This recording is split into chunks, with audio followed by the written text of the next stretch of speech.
على رسوله الكريم اما بعد فاعوذ باللہ من الشیطان الرجیم بسم اللہ الرحمن الرحیم۔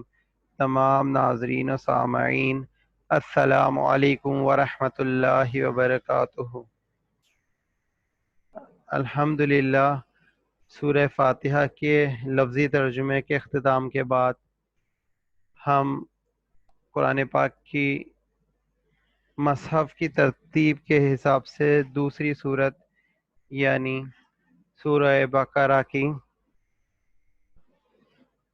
لفظی ترجمے کے ساتھ آپ کی خدمت میں حاضر ہوئے ہیں، لیکن اس کا ترجمہ اسٹارٹ کرنے سے پہلے میں کچھ بنیادی باتیں آپ کے گوش گزار کرنا چاہتا ہوں۔ سب سے پہلی بات یہ کہ قرآن پاک کی سب سے بڑی صورت ہے، آیات کے حساب سے بھی اور رکوع کے حساب سے بھی۔ اس کے علاوہ اس صورت کا نام سورہ بقرہ ہے، اور بقرہ کا مطلب ہوتا ہے گائے۔ اور بہت ساری صورتیں ایسی ہیں جو جانوروں کے، مکھی، چیونٹی اور بھی بہت ساری صورتیں ہیں جو مختلف ناموں پر ہیں، اور کفار مکہ اور جو لوگ اس کا انکار کرنے والے ہیں وہ اس بات پہ اعتراض بھی کرتے تھے کہ اللہ تعالیٰ نے ان کے نام یا جو اس کا قرآن پاک میں ان ساری چیزوں کا کیوں ذکر کیا ہے۔ تو اللہ تعالیٰ فرماتا ہے کہ اللہ تعالیٰ نہیں شرماتا کہ وہ مثال بیان کرے کسی مچھر کی یا اس سے بھی بڑھ کر۔ تو اللہ تعالیٰ نے قرآن پاک میں جو بھی بیان فرمایا ہے وہ حق بیان فرمایا ہے۔ اور سورہ بقرہ اس کو اس لیے کہا جاتا ہے کہ اس کے اندر گائے کا قصہ ہے جو بنی اسرائیل کا ایک واقعہ ہے۔ انشاءاللہ عز و جل ہم آگے جا کے اس واقعے کو بھی پڑھیں گے اور تھوڑا بہت تفسیر سے اس کا شان نزول بھی پڑھیں گے کہ وہ کیا واقعہ تھا۔ تو آئیں ہم بغیر تاخیر کے لفظی ترجمے کا آغاز کرتے ہیں۔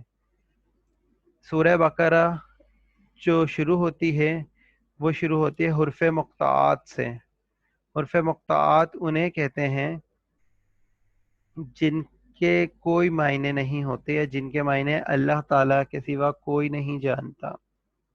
بعض علماء کرام کے درمیان اختلافات ہیں کہ وہ کہتے ہیں کہ نبی پاک صلی اللہ علیہ وآلہ وسلم اس بارے میں علم رکھتے ہیں، اور بعض اس کا رد کرتے ہیں۔ یہ اللہ بہتر جانتا ہے اور اللہ کے حبیب بہتر جانتے ہیں، اس لیے اس کو موضوع بحث بنائے بغیر ہم آگے چلتے ہیں۔ یہ حروف مقطعات جو ہیں اور بھی مختلف جگہوں پہ قرآن پاک میں آئے ہیں، جس کو اکثر لوگ لوح قرآنی بھی کہتے ہیں، اور جگہ جگہ اس کو ریٹن کیا جاتا ہے۔